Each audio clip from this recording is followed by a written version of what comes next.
ఎమ్మెల్యేలు ఎంపీలు ఆ ప్రాంతానికి సంబంధించిన సమస్యల్ని ప్రభుత్వం దృష్టికి తీసుకురావాలి.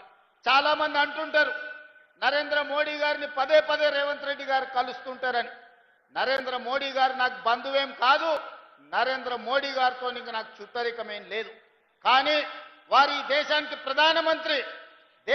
ప్రధానమంత్రి అనుమతిస్తేనే ఎయిర్పోర్ట్ వస్తుంది, పెద్ద పెద్ద పరిశ్రమలు వస్తాయి, మనకు నిధులు వస్తాయి.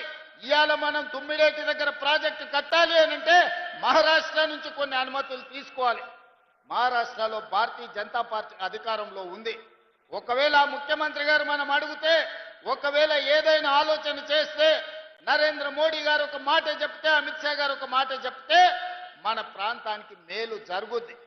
ప్రజల కోసం, ప్రాంత అభివృద్ధి కోసం, ఈ ప్రాంత నిరుద్యోగ యువకులకు ఉద్యోగ ఉపాధి కోసం ఎవరినైనా కలవడానికి ఒక్క క్షణం కూడా ఆలోచన చెయ్యను. నేను పైరవీల కోసం పోను. పర్సనల్ ఎజెండా నా దగ్గర లేదు. నాకున్నదల్లా చిన్న వయసులోనే ఈ తెలంగాణ రాష్ట్ర ప్రజలు 4 కోట్ల తెలంగాణ బిడ్డలు ఈ రోజు నాకు అవకాశం ఇచ్చి భుజము తట్టి ముఖ్యమంత్రి కుర్చీలో కూర్చోబెట్టారు. మరి దానికి న్యాయం చేయాల్సిన బాధ్యత నా మీద ఉందా లేదా మీరు ఒకసారి ఆలోచన చేయండి.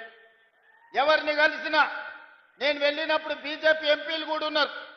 నేను వెళ్ళేటప్పుడు నా సహచర మంత్రులను కూడా తీసుకెళ్తున్నా. ప్రధానమంత్రి గారికి ఇవ్వాల్సిన గౌరవం ఇచ్చినాం, అడగాల్సిన అనుమతులు అడిగినాం, ఇవాళ తెచ్చుకోవాల్సిన కొన్ని తెచ్చుకున్నాం. ఇవాళ వరంగల్లో ఎయిర్పోర్ట్ వచ్చింది, ఇవాళ మనకు ఆదిలాబాద్ ఎయిర్పోర్ట్ మంజూరు చేస్తామని చెప్పిండ్రు. ఇవన్నీ మనం అడగకుండా వస్తాయా? 10 సంవత్సరాలు వాళ్ళు అడగలేదు.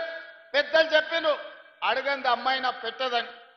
కేంద్ర ప్రభుత్వానికి ఎట్లా తెలుస్తుంది మనకేం సమస్య ఉందో, ఆ సమస్య ఏ విధంగా పరిష్కారం అవుతుందో?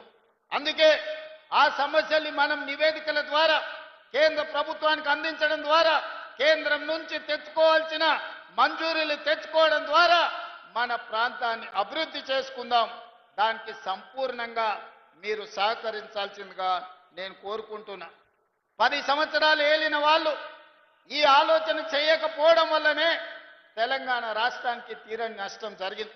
కేంద్రం నుంచి తెచ్చుకోవాల్సిన నిధులు, ఇస్తున్న నిధులు కూడా తీసుకోకపోవడం వల్లనే ఈనాడు తెలంగాణ రాష్ట్రం మీద 8,11,000 కోట్ల రూపాయల అప్పుల భారం పడ్డది. ఇవాళ అప్పే మనకు 30. ఆనాడు పాలకులు చేసిన తప్పులు, వాళ్ళు చేసిన అప్పులు ఈనాడు ఉరితాడై తెలంగాణ రాష్ట్ర ప్రజల యొక్క ఊపిరి తీసే పరిస్థితి వచ్చింది. అందుకే ఈ చిక్కుముళ్ళను